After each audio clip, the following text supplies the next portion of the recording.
Hi students, welcome to KC Botany.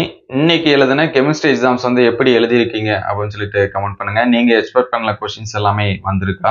So எவ்வளோ marks வந்து score பண்ணீங்க, எந்த பார்ட் வந்து ஈஸியாக இருந்துச்சு அப்படிங்கிறதையும் கமெண்ட் பண்ணுங்க. ஸோ கீ ஆன்சர்ஸ் வந்து ரெடி பண்ணிட்டு இருக்கோம். கம்ப்ளீட் ஆனோடனே டிஸ்கிரிப்ஷன்ல அண்ட் கமெண்ட்ல லிங்க் தரேன், நீங்க வந்து செக் பண்ணி பார்த்துக்கலாம்.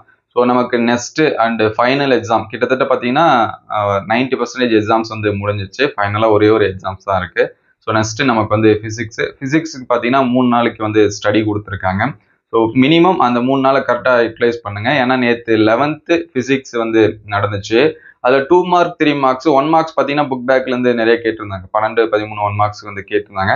2 மார்க்ஸுமே கொஞ்சம் ஈஸியாக இருந்துச்சுன்னு சொன்னாங்க. அதே மாதிரி 3 மார்க்ஸ் கொஞ்சம் டஃபாக இருந்துச்சு. 5 மார்க்ஸ் ரொம்பவே டஃபாக இருந்துச்சு அப்படின்னு சொல்லி சொன்னாங்க. ஒரு 2 5 மார்க்ஸ் இவ்வளோதான் அட்டன் பண்ணுற மாதிரி இருந்துச்சு அப்படின்னு சொன்னாங்க. ஸோ அதனால ஃபிசிக்ஸை பொறுத்த வரைக்கும் கொஞ்சம் இம்பார்ட்டன்ஸ் கொடுத்து பாருங்க. ஃபைனல் எக்ஸாம் முடிய போகுது அப்படின்னு சொல்லிட்டு ரொம்ப இதாக இருக்காதீங்க. ஒரு சில மைண்ட் செட்டுக்கு வரும் சரிங்களா, ஆஹா இதோட முடிஞ்சுது அப்படின்னு சொல்லிட்டு. ஸோ அது எல்லாமே இருக்க தான் செய்யும். இருந்தாலும் 3 நாள் கரெக்டாக யூட்டிலைஸ் பண்ணி படிங்க. ஃபிசிக்ஸை பொறுத்த வரைக்கும் மோஸ்ட் இம்பார்ட்டன்ட் கொஸ்டின்ஸ் வந்து அப்டேட் பண்ணியாச்சு. அதோட லிங்க்கு, அதே போல் ப்ரீவியஸ் இயர் கொஸ்டின் பேப்பரோட அனலைஸ் இது எல்லாமே சொல்லியிருந்தோம். ஸோ அதோட லிங்க் எல்லாமே நான் டிஸ்கிரிப்ஷனில் தரேன், நீங்கள் வந்து செக் பண்ணி பார்த்துங்க. ஸோ உங்களுக்கு ஏதாவது டவுட்டாக இருந்துச்சு அப்படின்னாலும் கமெண்ட் பண்ணுங்கள். ஸோ எவ்வளோ மார்க்ஸ் வந்து ஸ்கோர் பண்ணுவீங்க கெமிஸ்ட்ரியில் அப்படிங்கிறத கமெண்ட் பண்ணுங்கள். ஆன்சர்ஸ் கீ வேணுங்கிற ஸ்டூடெண்ட்ஸு கமெண்ட்லாம் ஆன்சர்ஸ் கீன்னு டைப் பண்ணிடுங்க. ஸோ மறக்காமல் இந்த வீடியோக்கு ஒரு லைக் பண்ணிடுங்க. So thank you all.